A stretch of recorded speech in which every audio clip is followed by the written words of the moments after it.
សួស្តីគុណសិស្សគុណទាំងឡាយថ្ងៃនេះលោកគ្រូនៅហាងប្រូប្រាក់88ច្រកដូងឡែមស្រុកគំរៀងខេត្តបាត់ដំបងដោយសារមួយរយៈនេះជាប់រវល់ច្រើនការងារច្រើនចេញទៅខាងក្រៅចេញទៅមើលផ្ទះគុណសិស្សគុណយើងនៅទឹកខ្មៅនៅភ្នំពេញមកបតនៅតាមបណ្ដាខេត្តនានាចឹងទៅអត់សូវមានឱកាសបានចេញជាคลิปជាវីដេអូអីទេក៏ប៉ុន្តែថ្ងៃមុនលោកគ្រូបានជួបជាមួយនឹងគុណសិស្សម្នាក់នៅខាងទឹកខ្មៅហើយក៏បានជួបក្រុមហ៊ុនកសាងម្នាក់គាត់តវ៉ារឿងគុណសិស្សដែលផ្ញើជារូបផ្ទះហើយឲ្យលោកគ្រូម៉ែហើយលោកគ្រូក៏បានបង្ហោះជាសាធារណៈធម្មតាអ្នកខ្លះក៏គាត់ថាលោកគ្រូបង្ហោះជាសាធារណៈ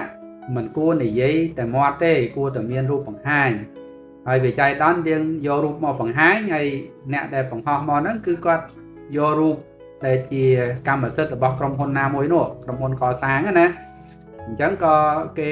ឆាតមករករឿងលោកគ្រូថាម៉េចមានសិទ្ធិអីយករូបគេមកយករូបដែលគេខំគូសអស់លុយហ្នឹងយកមកបង្ហោះអញ្ចឹងវាមិនសមអីអញ្ចឹងវាប៉ះពាល់ដល់ផ្ទះដែលគេខំគូសខំអីអញ្ចឹងលោកគ្រូសូមបកស្រាយអញ្ចឹងថាផ្ទះនីមួយវាមានទ្រង់ទ្រាយវាមានសន្តានណាហើយការដែលយើងធ្វើតាមទីលីឬមិនធ្វើតាមទីលីជាជំរើសរបស់គុណសិស្សដែលជឿឬមិនជឿអញ្ចឹងអ្នកគេគូសប្លង់ក៏គូសទៅចោះមិនទាស់ខុសអីទេសំខាន់បើយើងអ្នកដែលគូសប្លង់ហ្នឹងធ្វើឲ្យគេបានរកស៊ីបានទទួលទានបានរុងរឿងហើយក៏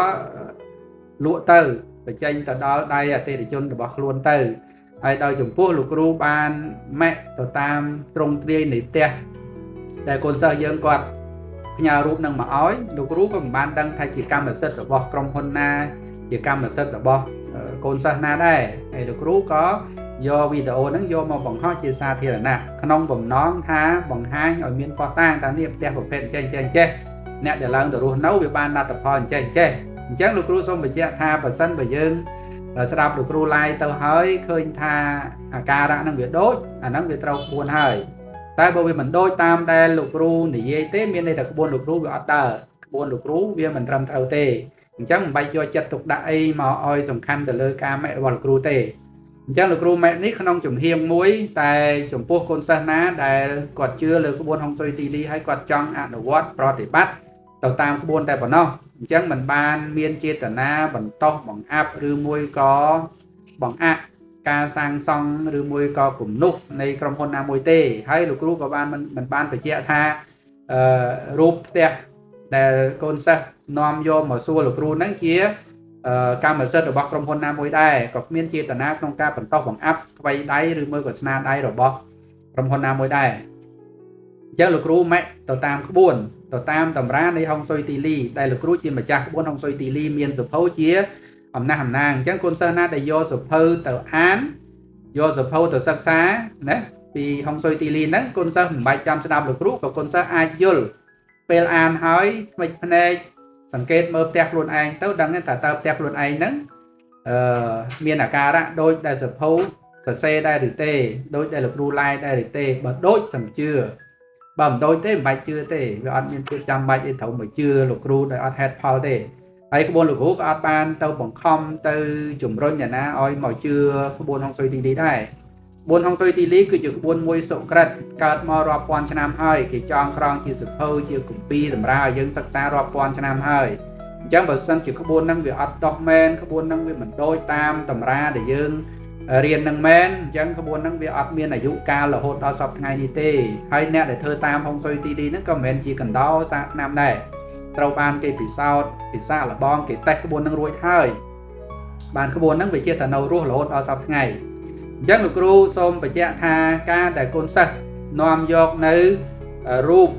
ណាមួយផ្ទះណាមួយមកឲ្យលោកគ្រូម៉ាក់លោកគ្រូសូមការអនុញ្ញាតម៉ាក់ហើយក៏បង្ហោះជាសាធារណៈអញ្ចឹងបើសិនជាមានការប៉ះពាល់ទៅដល់ក្រុមហ៊ុនទៅដល់ម្ចាស់កម្មសិទ្ធិបញ្ញាឬម្ចាស់អីមួយក៏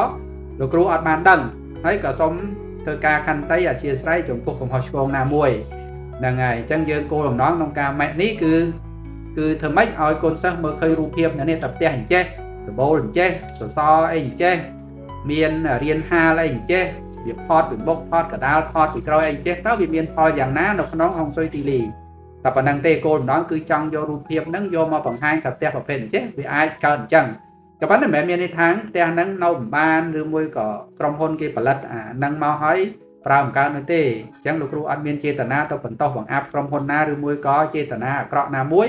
ដើម្បីបំផ្លាញប្រយោជន៍របស់អ្នកណាដែរអញ្ចឹងណាលោកគ្រូម៉ែទៅតាមក្បួនទៅតាមតម្រាហុងស៊ុយទីលីហើយបើចង់ដឹងតើតើក្បួនហ្នឹងមែនមិនមែនលោកគ្រូនិយាយអញ្ចឹងទៅជាតថាឬយ៉ាងម៉េចអាចជាវសភៅលោកគ្រូយកទៅអានហើយសិក្សារៀនសូត្របានណាសិក្សារៀនសូត្របានអញ្ចឹងណាហ្នឹងមិនលើហើយចំពោះផ្ទះ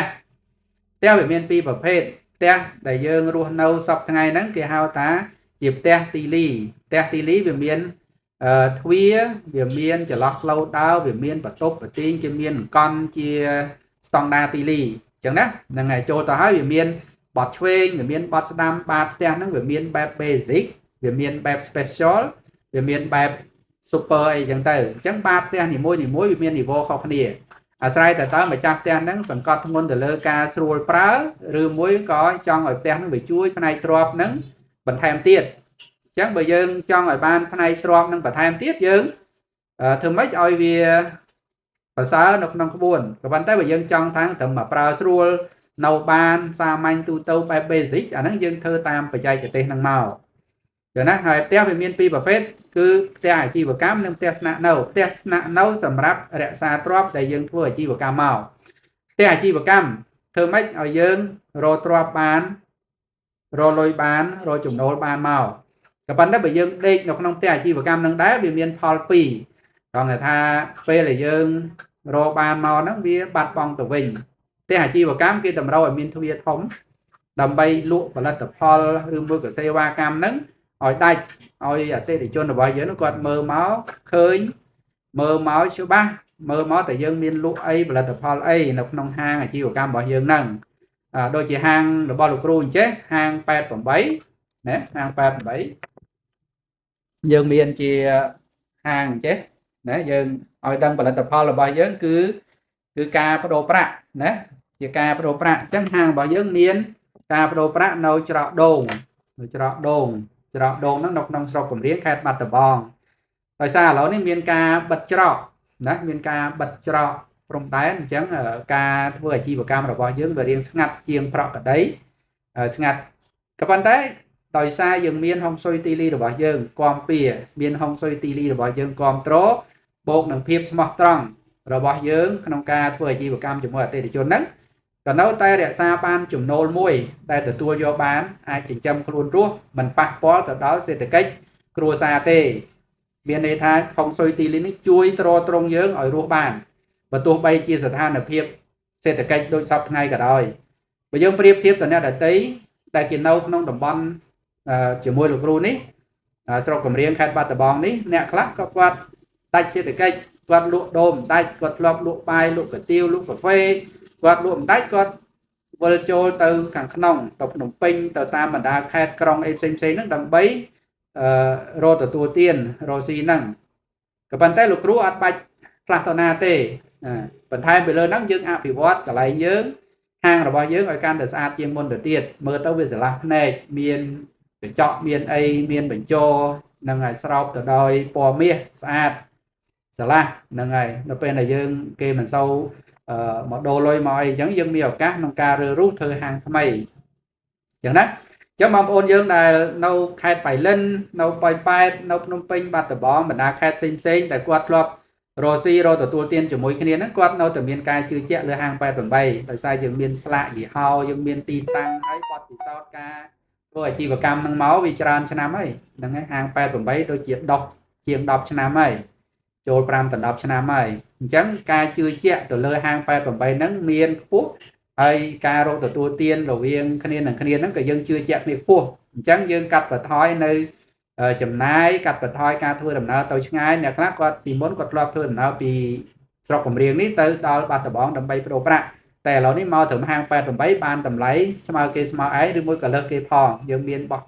ដុំកាតអីអញ្ចឹងហ្នឹងណាអញ្ចឹងហាងប្រូប្រាក់88គឺជាហាងមួយដែលនៅក្នុងស្រុកគំរៀងខេត្តបាត់ដំបងយើងហ្នឹងណាសូមអរគុណ ជួបគ្នាក្នុងคลิปក្រោយទៀត